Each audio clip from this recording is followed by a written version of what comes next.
It says it's preparing the live show for us to get started, so I think we're going to be ready to rock for another amazing episode for Event Icons. Alex, are you ready to do an amazing episode of Event Icons as well? I am. I'm very excited for today's episode.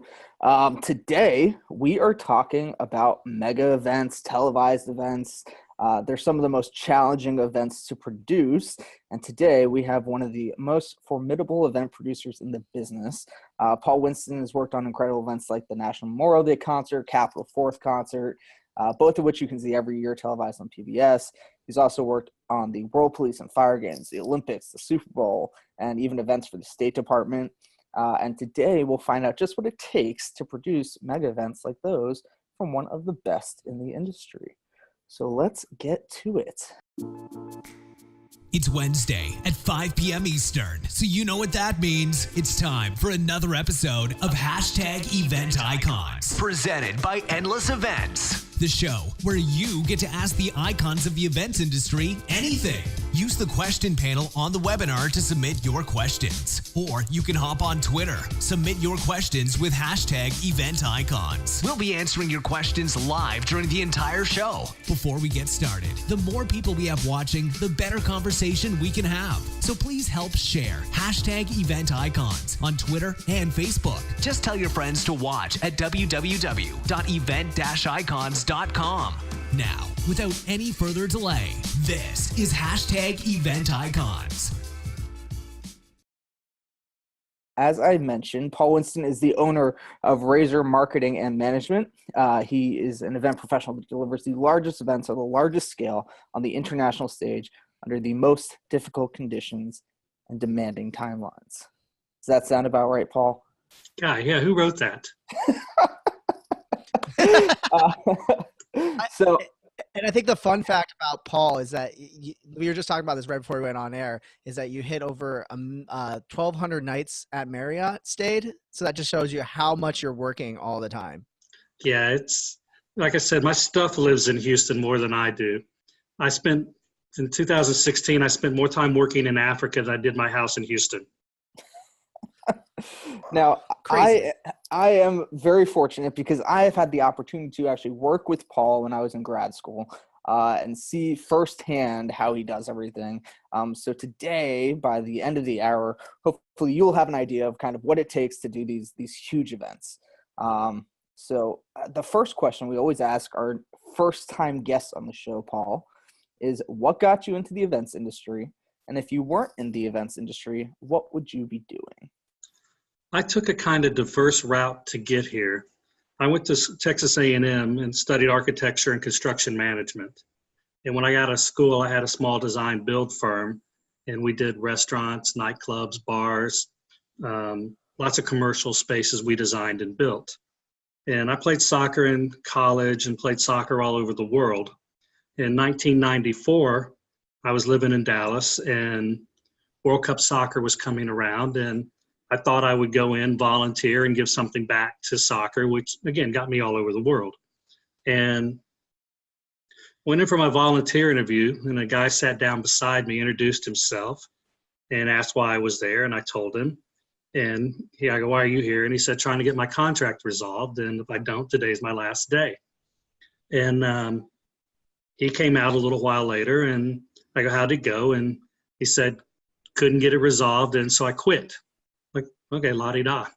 And turns out I was meeting with the same people he had just met with, and turned out he was the project manager for World Cup soccer in Dallas for the architecture and construction and the look of the games. And he quit, and I happened to be the next one in the room, and they were short a project manager. And it was back in the day when we didn't have cell phones, you had pagers, and I went back out in the lobby to return a couple pages, and they asked if I could come back in the room. I said, sure. And I figured they saw through me, and they're like, no.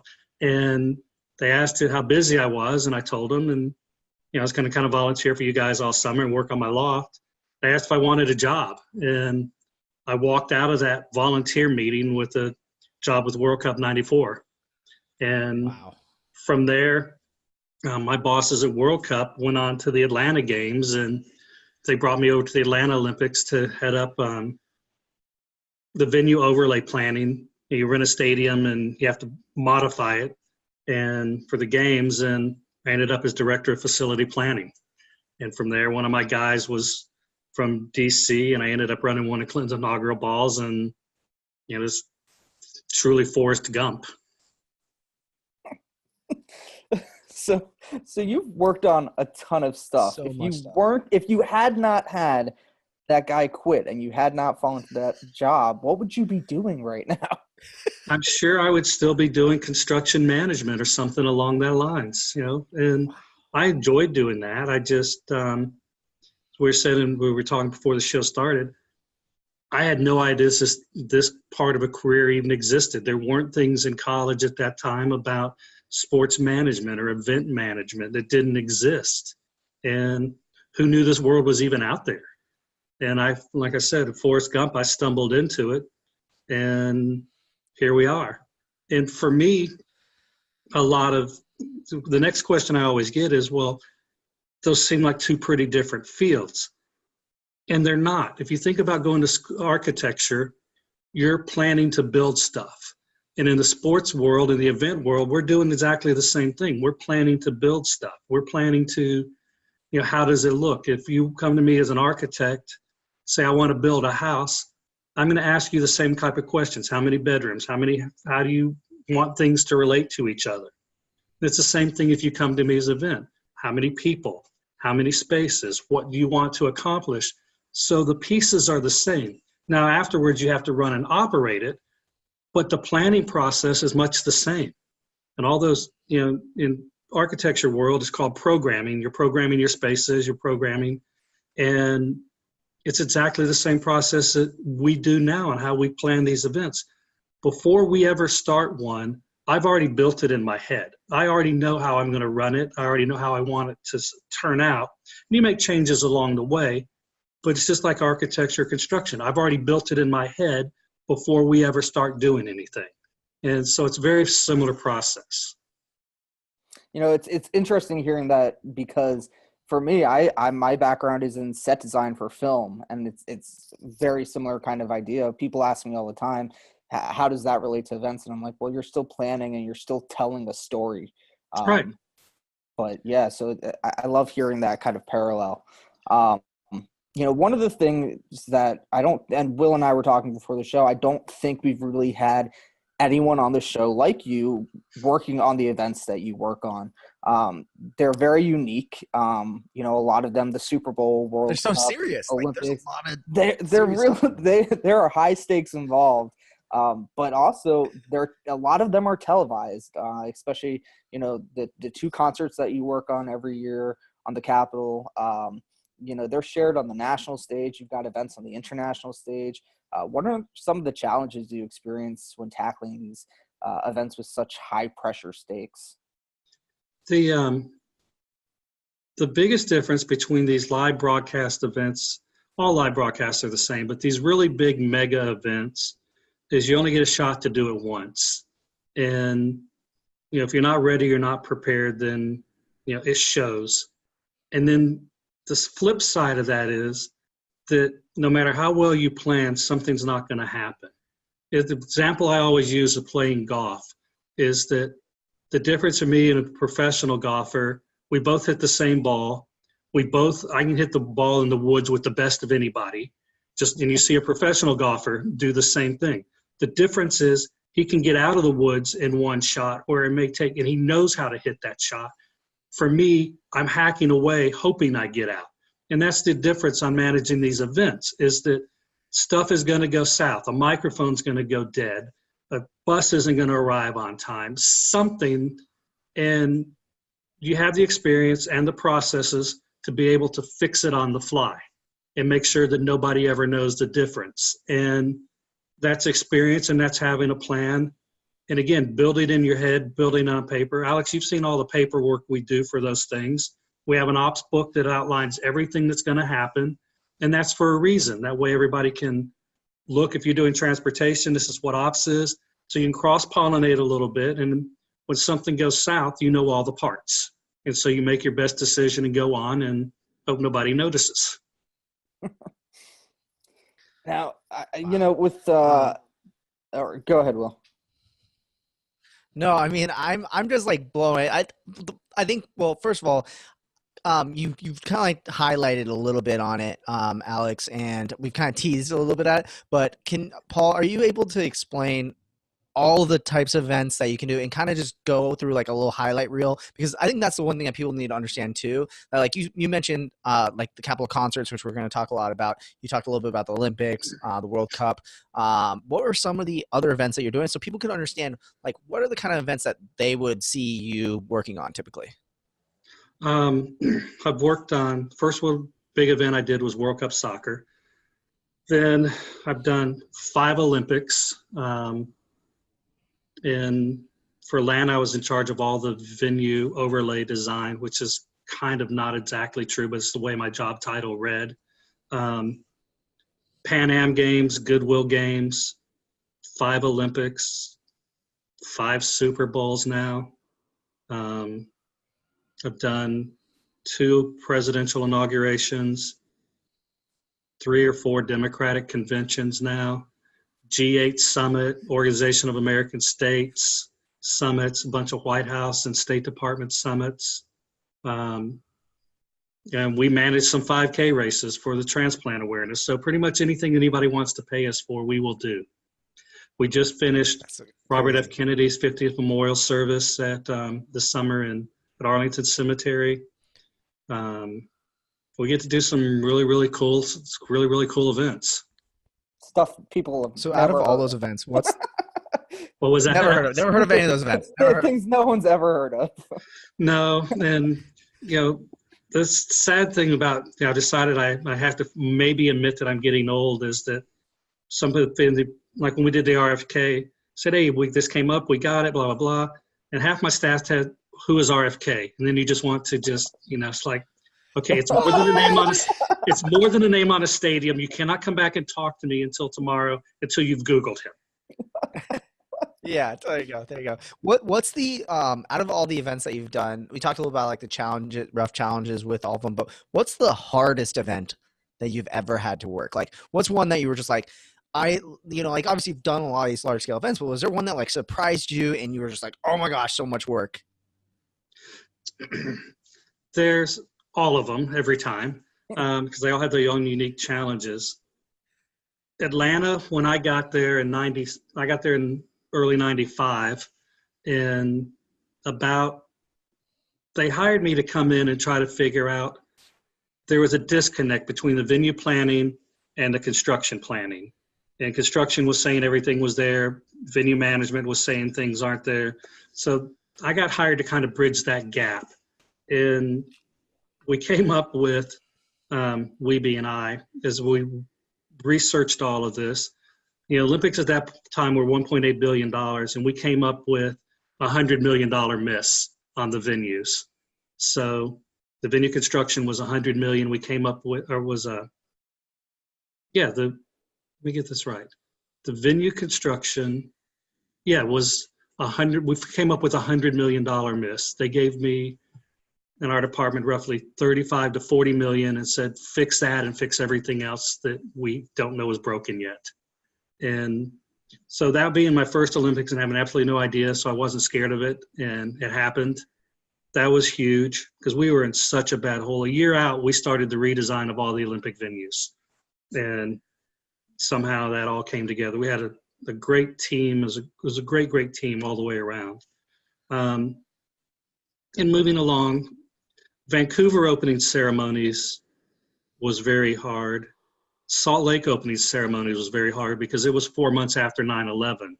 So all of a sudden, all the security stuff kicked in and the president was coming, so a whole new standard and a whole new level had to happen. Vancouver was tough. It was a downtown venue with hockey next door. I had both of them in the center of a metro area. It was a long, painful 18 months. I went home probably after a year. I went home one night and finally thought, God, I had a good day. We made progress. Went back the next day and figured, man, I must have drank at lunch or something because yesterday sucked too. And But at all of them, they all have their own unique challenges, their own unique things. The smaller ones sometimes are just as hard as the bigger ones because of resources and because of budget. And, they're just, but that being said, I'm very fortunate. I get to go places and be a part of things that people see on TV or read about in the paper, and you're standing there somewhere in the background, and it's just way cool. So and I know it's going to vary, but can you kind of give us an example, or, what's the typical planning time frame for some of these events? It depends. Usually, for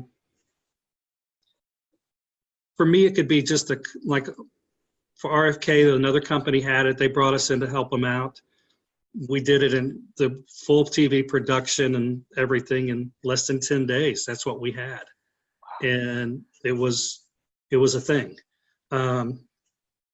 Most projects for me are probably in the year range. In Olympics, I usually get hired a year to 18 months out. That's kind of the time frame where they're ready for my particular skill set and level of compensation. Because a lot of these events kind of work themselves into a bind, and they don't want to spend the money early on. They think they have the expertise, and the more and more they get into it, then they kind of look up and go, we're in a little bit of trouble. And for me, I wouldn't want to sit in Olympic Games for 7 years. That's just not what I do. Coming into last year, 18 months and helping, I'm fine with that. So I'd say easy answer is, 6 months to a year, somewhere on that. And it just kind of depends on the event. Yeah. Now, you also work with a lot of different employees and volunteers, and each project is different. How big is your typical events team, and how do you manage so many people? For the concerts,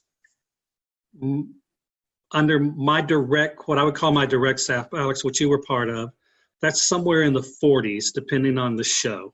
Then also underneath me falls access control, which is another 20 to 30, closer to 30 probably.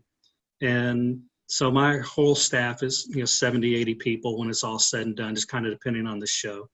Others are, 15 or 20. It just depends on the gig. And so what we have is what we call a staff interest sheet.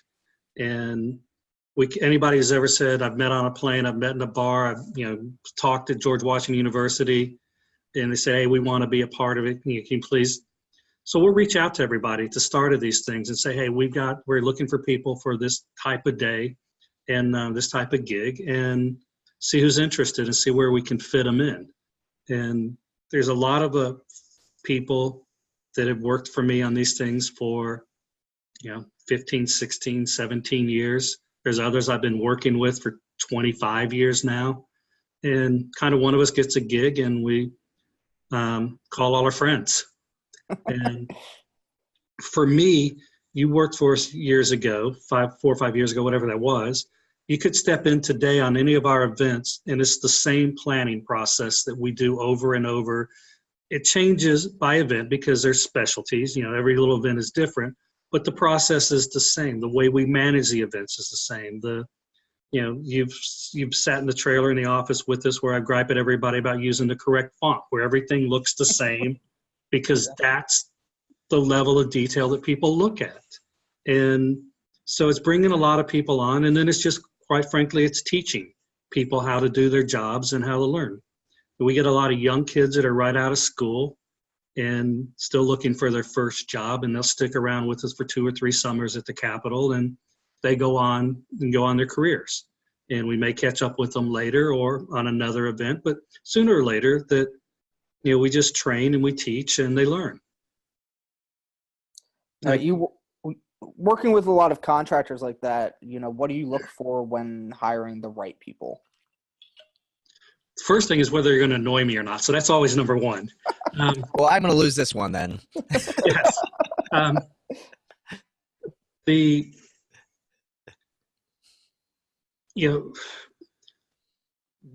really good at doing these things, and my team and the folks that work around us are all really good at this. And you have to fit into our systems. We don't know everything it is about what the technology does. We don't know everything about power. but I know how I need it to work. I know how I want it to work. And you have to be able to fit into our systems to make it. We don't know everything, but there are reasons we do things the way we do. And, a lot of the answers that we get to doing events at the Capitol, they're not the way we would do things normally if we were in the middle of a field. Same with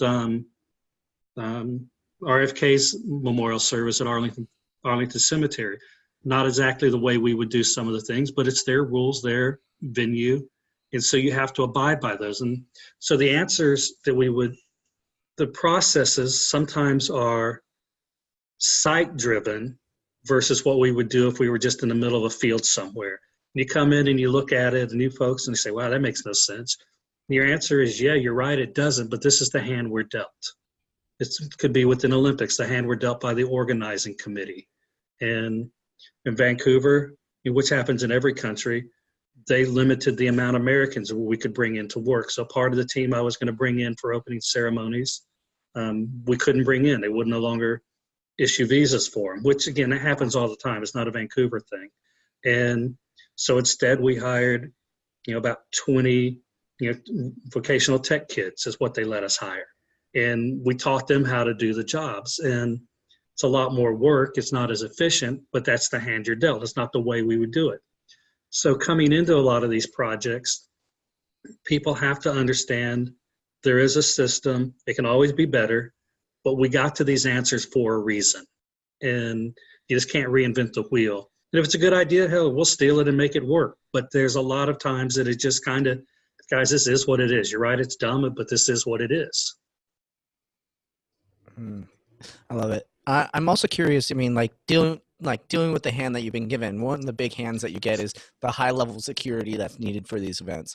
And obviously, with being on the Capitol, you deal with the Capitol Police. And I'm really curious because security has been a huge trend this year. Yeah. What has been your biggest challenges that you've experienced working with the Capitol Police on a security standpoint, and what's been your biggest learning that maybe you've even applied to your other events? The Capitol Police are great, and I've worked on the last two inaugurations, so the last 8 years up at the Capitol on inaugurations, and then for 16, 17 years at the Capitol on the events. And the leadership with Capitol Police, we've been very fortunate, is that we have, with any place we go, Atlanta or any Olympics or anything since 96 when the bombs went off in Atlanta, the safest way to have an event, the most secure event, is not to have it at all. So then the next safest way is not to let any spectators in, or just green screen them. So those are never going to happen. And so you've got to figure out and work the relationships with the law enforcement. It's not only Capitol Police, it's, we have senior military people coming, so we have their advanced teams we're dealing with. We have members of the administration. We're dealing with them also. So there's a lot of moving parts to it. And it's the biggest piece is having the relationships with everybody, that they trust your judgment and they know that you're trying to get to the same place they are on the, with the security. We won't have anything bad happen to anybody, whether it's health, whether it's trip and fall, whether it's safety, or whether it's something, more sinister. But we have a job to do as far as getting the crowd in with the Capitol Police, get them to their seats, and then talent and all of those things it takes to run a show. So it's finding that balance. And the Capitol Police have been great about it. They listen to my challenges, I listen to theirs, and we figure out a path that works for everybody. It may not be exactly what they want. It may not be exactly what we want, but at the end of the day, we can get them done. And it's the same challenges with working a presidential event, whether, the Secret Service doesn't want anybody around anywhere, but again, it's an event that the president's hosting or the secretary. And so you have to work out where that line is. And part of that is just reputation, that they know you're trying to get to the same spot they are, and you're not trying to, for lack of a better term, just hoodwink them and just, try to sneak something by. And, it works both ways. So I've been very fortunate. The thing that I've learned, not only from Capitol Police, but working with Secret Service, all the other alphabet agencies, same thing in Canada, Royal Mounted Police. The more you can explain what it is you're trying to achieve, the better chance you have of them understanding it. Because this is, a lot of times, it's not so much like it used to be. There's more of it now. But these large-scale special events, when I started, you think about the Boston Marathon. Before the Boston Marathon bombing, there were cops out. There were a lot of them. But the bombing changed the rules. It changed the security package. The same thing happened before my time, after Munich, that the Israeli athletes were killed. Then it happened again after 96 when the bomb went off in the park. So they had these changes. 9/11 changed things again.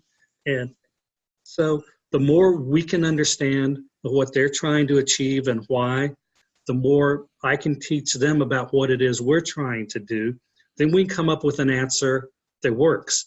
RCMP in Vancouver, and I don't remember exactly, but they wanted like a 200 meter or 300 meter setback from all of the mag lines and from buildings and everything else and fence lines.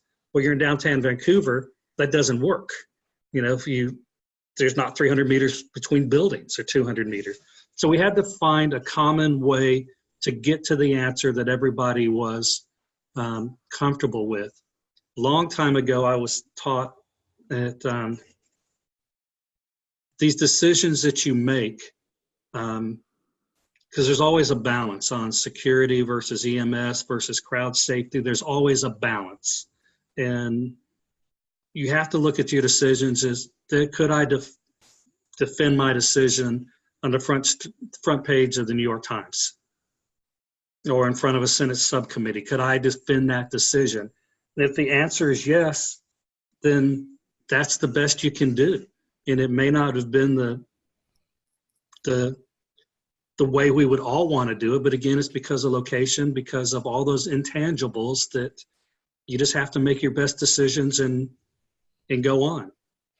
I think that's a good learning too. I mean, like a lot of times when it comes to events, we worry and we like, obviously it's this very stressful environment. I'm curious to know too, you know, you have to obviously at some point let go, like you're saying, but what tactical tips do you have for someone when there is a crisis? You've obviously been in part of a lot of events where crises have happened.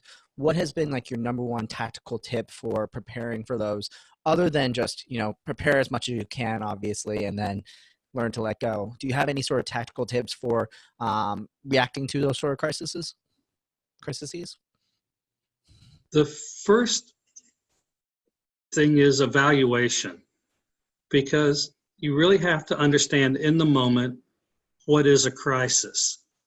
And, you know, is it that somebody tripped and fell? Because when you hear it on the radio, you get the text, you get the call, you don't know what it all is. And so there's a little bit of don't run yet, stop, think, and evaluate. And from there, for our teams, if we're at the Capitol, I've got somebody with me with Capitol Police. If I was at the Olympics, I'd have somebody with me from the security side.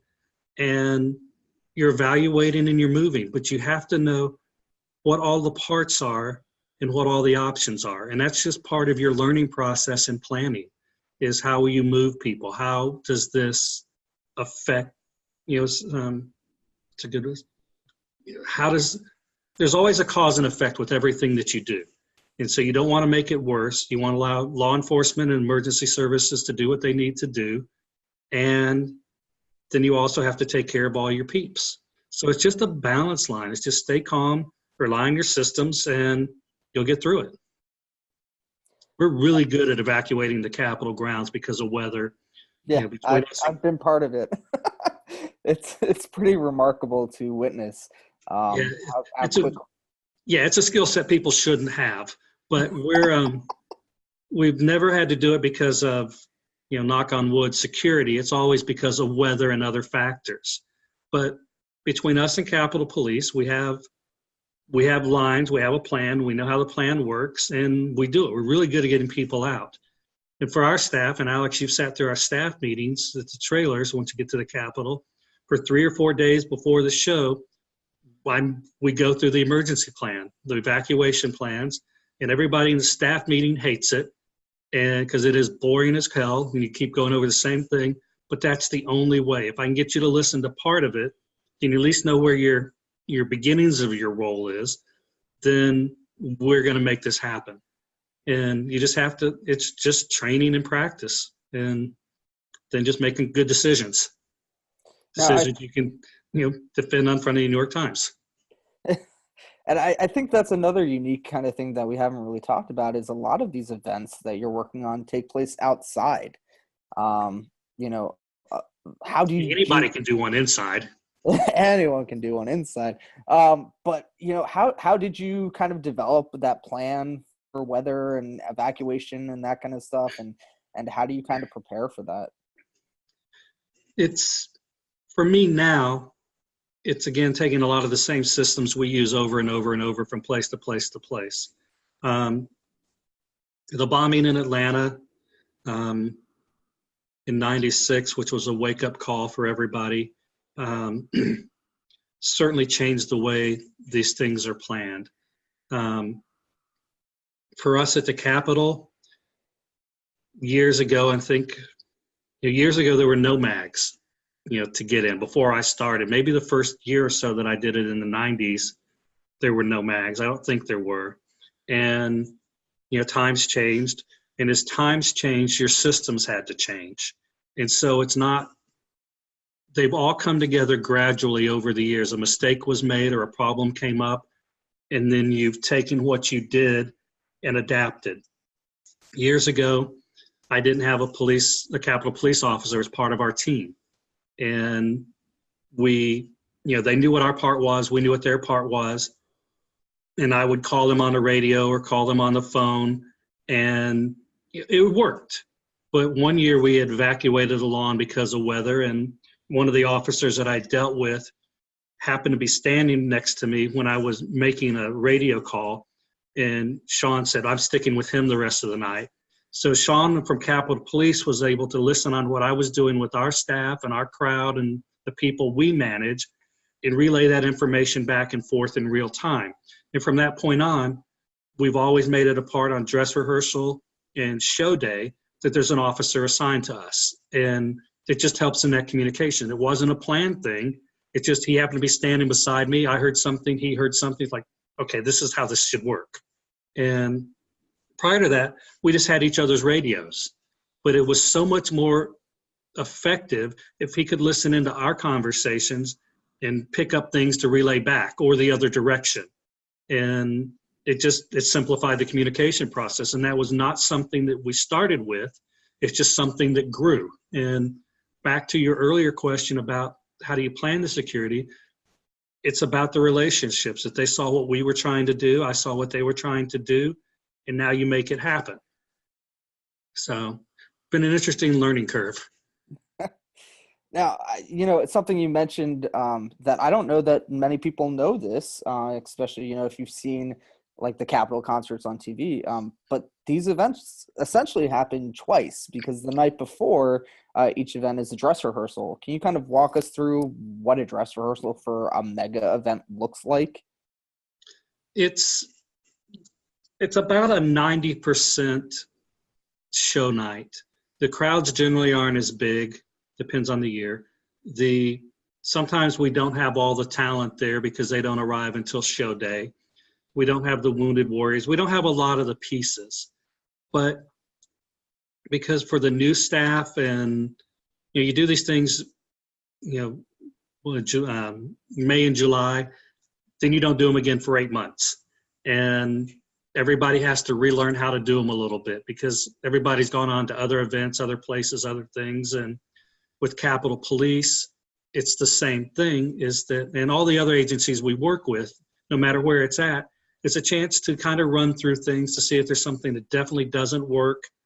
And it's also a refresher about, oh yeah, I forgot about that. It's just a little bit of not only in the Olympic world, it's a test event, but not only a test for the athletes or the people on stage to get the cameras right, it's a check to make sure all the mags are working, to make sure the water stations are working, there's no problems with seating, all of those things throughout. It just gives you a little bit of a dry run because once it's live on air, you can't stop and yeah, we're going to fix that in post. Yeah, there is no post. And post is right now. When we do an event that you can fix in post, it's just great because you can say stop, fix in post, and keep moving. So it's, but you're truly, well, for Olympics, you do 3 or 4 rehearsals. And so you're really not just doing show night, you're doing 3 or 4 full rehearsals or some combination thereof. And, you've done these shows a lot of times. And again, we can evacuate the lawn on the west lawn of the Capitol on dress rehearsal night for the same reasons because of weather. And so it's just a good run through. And if you were doing a TV show or something in a studio, you would be doing the same thing time after time. But before we can do those, we actually have to build the venue. And so you have that little timeline going because you're starting out in the middle of a lawn. So you have to build the venue, put all the stuff up, then do the security sweeps, and then you get a chance to rehearse if you've got everything done on time. I love it. I love the always waiting to the end for rehearsal for sure. We actually have a question from the audience coming in. Ooh, I'm glad somebody's watching. I know. I'm so excited that someone's watching as well. There's many people watching, so thank you everyone for tuning in. By the way, if you have questions for Paul, just leave them down in the chat over on the right-hand side, event-icons.com, and we will get to them right away. So Katrina Moore actually had a question. She's a tourism director for a small Texas town, obviously not doing the large-scale events that you are doing, and she says she's responsible for producing festivals and events in her city. What's one thing that you would have for her to keep mindful as she's planning events on that smaller scale? I know that's like maybe a couple. No, it's a good question because to a certain degree, the scale doesn't matter because if you're planning your bachelor party, you're still inviting people. There's still some sort of invitation. There's, the parts are all the same. They're all the same for a wedding. They're the same for a civic event. They're the same for the Olympics where all the parts are the same. They just grow in scale and scope. One of the questions that I always ask our clients is, and that at the end of the event, how will you consider it a success? And so we've hosted this. We manage a lot of small 5Ks for the transplant awareness. And so we go into these cities and do them. And so you ask, how will you judge us of what's a success? Is it by number of people? Is it by number of, because you can't get it right if you don't know what that end product is supposed to be. And for the person running the events in Texas, woo-woo, I actually live in Houston if that part hadn't come up yet. So I'm happy to hear from somebody from home. It's how do you judge what a success is? Is it budget? It's what is those criteria? And it's not only for yourself, but it's for your clients, for your managers, for your bosses. How do they judge it? What is the most important thing that you're trying to get out of that event? For some of the 5Ks, it's the number of runners. When we move to a new city, it's just sometimes the client's goal is just get the first one done. Once we've done the first one, and so there's always, how do you judge if you're successful or not? What do you want the event to be when it grows up? So let's talk a bit about, because you mentioned who gets invited and who these people are. Mm-hmm. These events that you plan have a lot of VIPs, talent, high-ranking government officials, star athletes. Kind of what does it take to create a good VIP experience and manage so many of them? And again, that's part of it is the same answer that I just gave, Alex, is to the client, what is that successful relationship going to look like on the end? What do they want to achieve? Sometimes events are, the VIPs are invited, the sponsors are invited, the sponsors want to meet the VIPs want to meet the sponsors. Sometimes that's the definition of a successful event. Stuff we do for the wounded warriors up in the Capitol, it's being able to bring them, get them out of the hospitals, show them the Capitol, and treat them with the respect that they're due and make them feel special, and which they already are. But give them that experience. Again, we manage the VIPs on a lot of these other projects besides the stuff we do at the Capitol. And it's all just defining with the client what they want it to be. And then if it's a VIP that comes with a member of the administration, somebody with a security team, they have a different set of criteria versus an A-level talent, Hollywood talent versus somebody who's just started. But it's just judging what that experience is. The best thing is just be organized, be on time with your conversations with them, and just like you do with anybody, anticipate what the questions they're going to ask, because you know the answers. But just being able to try to stay on the front side of that. They're all going to want to know when they're supposed to be there, how they're going to get there, where they're going to park, how do I get the creds, what do I need. Take care of the easy stuff. And then that way you can deal with their one-off problems and their one-off issues and whatever because there will be them. Always. Speaking of problems and seeing an evolution of those problems, technology has obviously changed in a massive amount of time since when you first started. Just a tad. Just a little bit. So like you were talking about how, I think on the pre-call was about how before with cell phones, I mean, like how did we get things done? You couldn't just call someone on site and ask them a question. You couldn't get work done on the road as easily. How have you seen technology evolve in the event planning process over the last, almost 2 decades? Plus and minuses for everything. And because I'm old, when I was in Atlanta working for the games, that was pre-email, 94, 95, 96. Email was just beginning to start. And everything was still done by hard copy memo. And I would get back to my desk and judge how sucky my day had been by how many inches of email or memos were on my desk. If it was 6 or 8 inches worth of memos, it was not a bad day. If it was a couple feet worth of memos, it was a really sucky day. And versus like inbox zero now, like everyone's like, exactly. I have to get all my email. Well, I had about 40 folks that were working for me, not for me, but in my reporting structure, and maybe 50.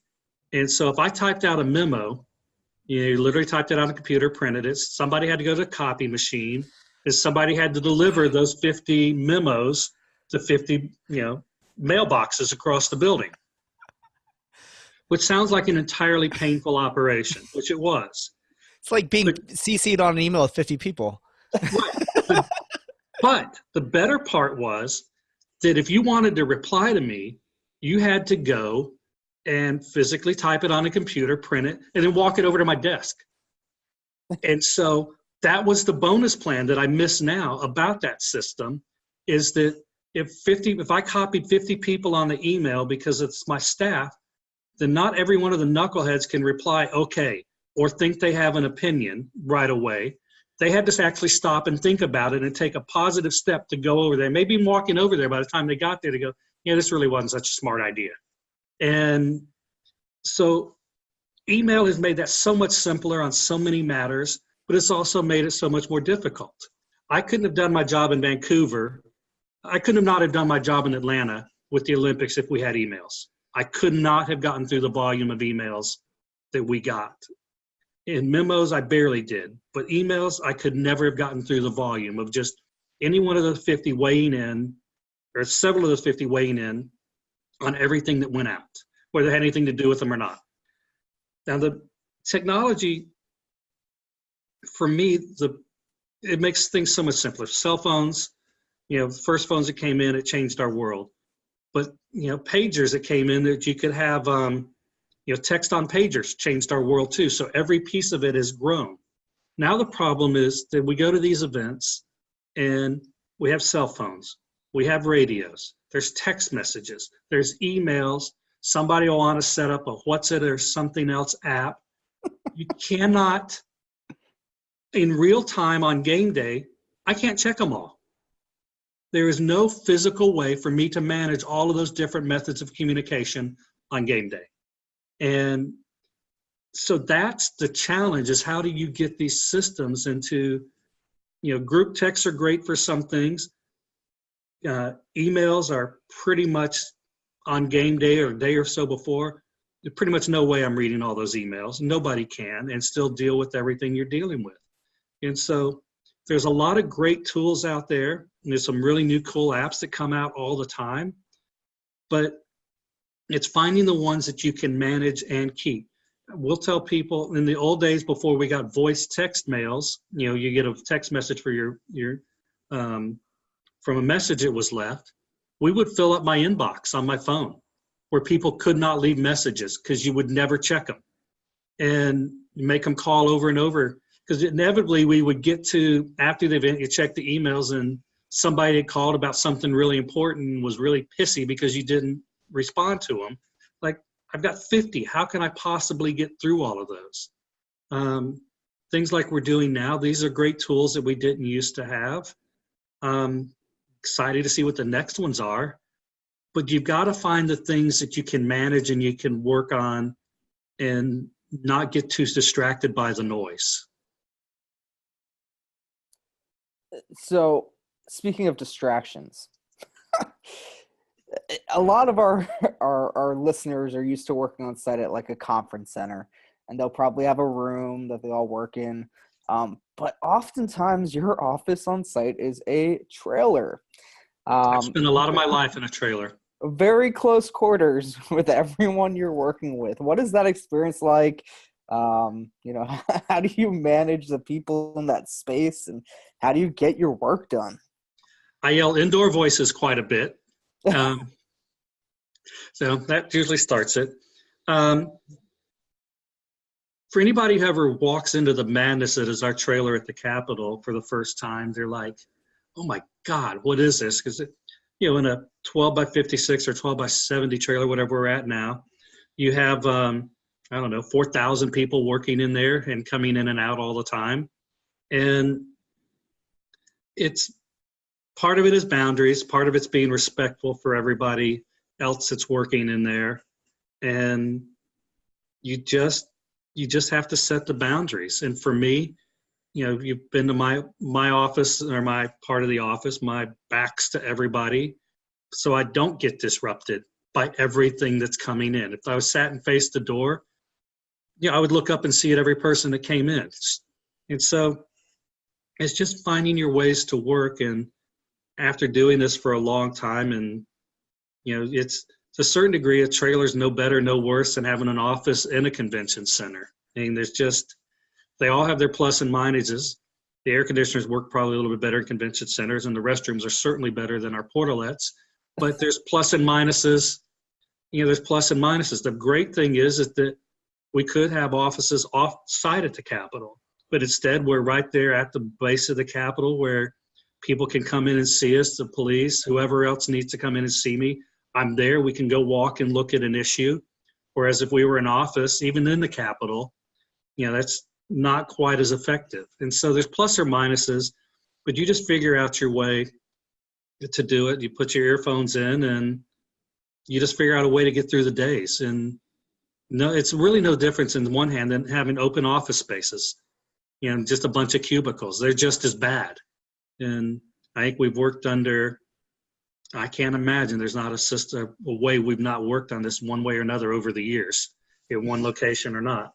And I was in Libreville, Gabon, working on a project for the State Department where the power went out every day. And, so the power, the air conditioning, you worked in a dark room for a while, and you just get used to what the circumstances are. I love it. Wow. So we unfortunately our time is coming to a close. It is like time flies, and I have to admit, Paul, I love your stories, and I wish most of them are even true. I love it. Well, I know everyone's really excited to hear about your tips. We've obviously had a couple people already starting to ask about, hey, what's your tip for small scale festivals, this and this and that. And I know you're full of tips, but if you had to pick one single tip for event planners, whether it's conference planners, festival planners, anything like that, what would be your one tip that you would give to event planners this year? I have two. And one of the questions I always get whenever I do a speech or talk to classes or talk to whatever is, how do you get involved in sports or event management? And then Alex has touched on it several times. Is that the way to get involved is be involved. if I'm speaking at like Georgetown University or George Washington University or Ohio State, A&M, wherever, there's a lot of smart kids in the room. They've all got their MBAs. They're all getting their masters in planning. They're all getting something.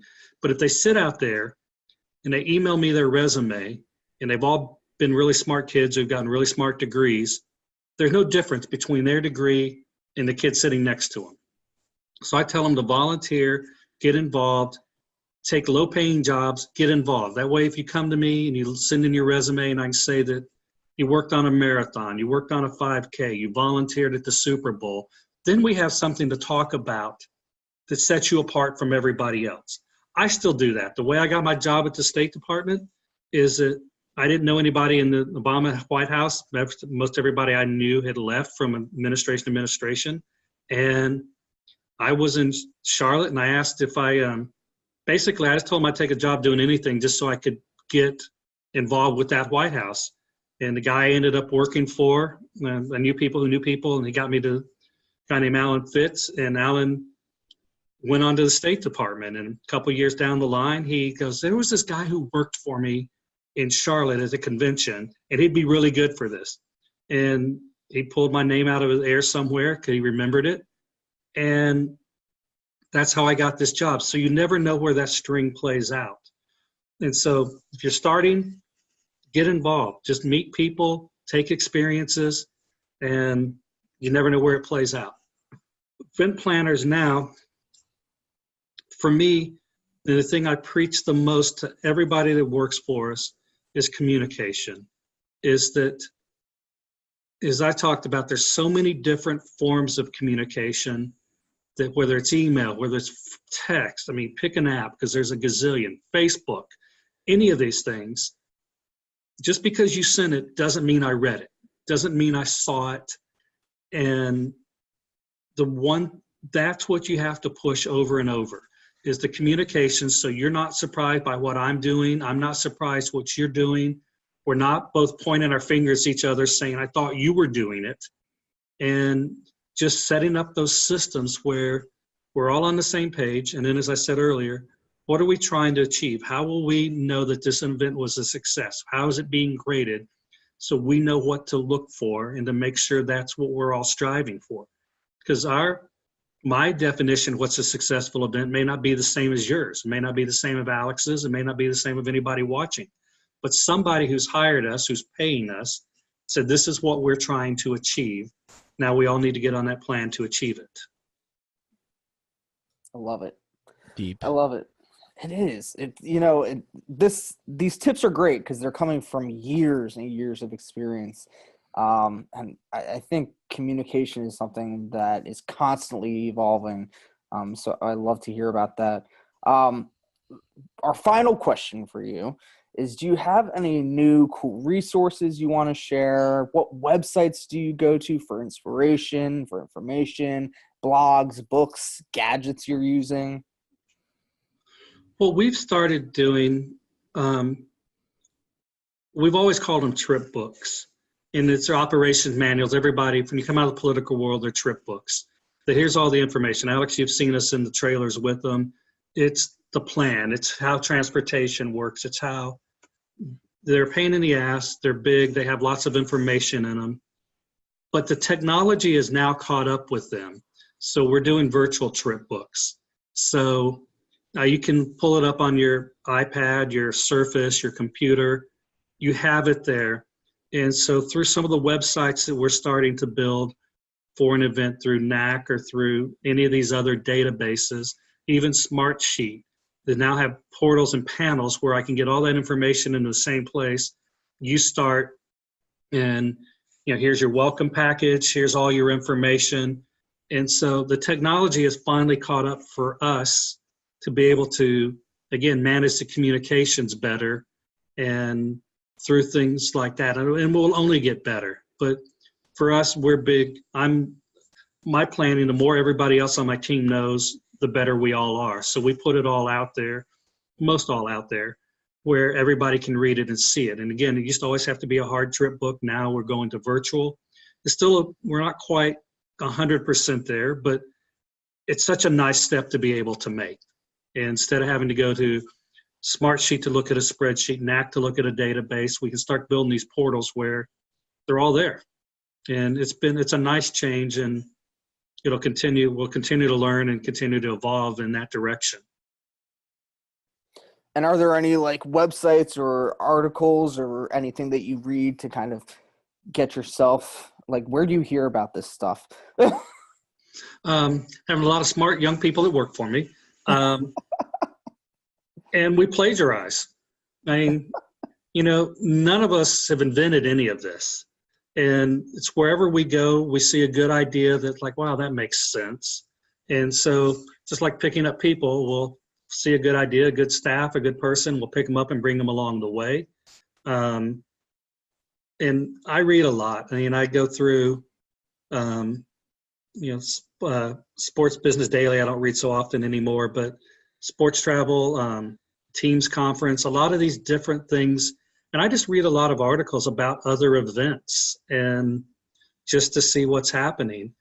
LinkedIn, actually has some cool features. If you kind of look at some of the feeds, you'll see some things in there every now and then that just pop up. It's just, there's so many events out there and there's so much information. It's how you get it down into something that meets your eye. But every event I go to, everyone I work to, because I staff a lot of events. People need staff to come in. What I do at the Super Bowls, I work for a company called Populous, who they bring me in as part of their staffing plan. And I look to see what they do. I look to see what other groups do. And it's just continually evolving. It's just, continuing education. Love it. Wow. Well, yeah. I feel like I've just sat through a master class. Basically. Well, hell, at one point I paid you to sit through the master class. So you come, Hey, I know. Look at me now. Exactly. I love it. Would you like me to wrap up, Alex? Sure, let's do it. All right. So Paul, this has literally been so incredible. Thank you so much for being on the show. Literally just so much wealth of knowledge. And like I said, I think we could talk for like 3 hours about all the awesome stuff that you've gone through. But I think this is a good tipping point for a lot of people to see at least, how is it done when, there's so much pressure all coming together. So Paul, thank you so much for being on the show. Well, thank you guys for having me. It's we've only been talking to this since like June or July or something like that. So yeah, thank you all for having me. And you're welcome. If there's anything I can do, if people have questions, feel free to reach out. Awesome. We're definitely going to list all the resources down below. If you're watching the recording, they're going to be down below on the blog post. If you're watching this live, you want to check out the recording, and we'll have all the links posted of all the awesome resources that Paul mentioned. But we do have to wrap up. So if you're watching live right now, you're awesome. But if you're watching the recording, you are not experiencing Event Icons the right way. So make sure to head over to event-icons.com, sign up and join us live in the live chat where you can ask questions like Katrina asked right to Paul immediately, which is just amazing. Come and join us live. We'd love to have you. If you are more of the on-demand Netflix and chill kind of person, feel free to catch us on Pocket Casts, iTunes, Stitcher, Spotify, wherever you are, we are. You can even ask your Google Home and Amazon Echo to listen to Event Icons, and we'd love to have you. So I think it's time that we get out of here. We got a lot of amazing episodes coming up in the next couple weeks. Alex, any final words? I think just, Paul, how can people reach you? How can they contact you if they have questions? They can just email me. I have no problem with that at all. Awesome. So we'll put Paul's email in the show notes for you so you can reach out to Paul, ask some questions. And tomorrow is, at least in America, is Thanksgiving. So I hope everybody has a fantastic turkey day. And I think that's pretty much it. Let us know what icons you want to be on the show next. And thank you for joining us today. And we will see you next week on Event Icons. Thanks, everyone.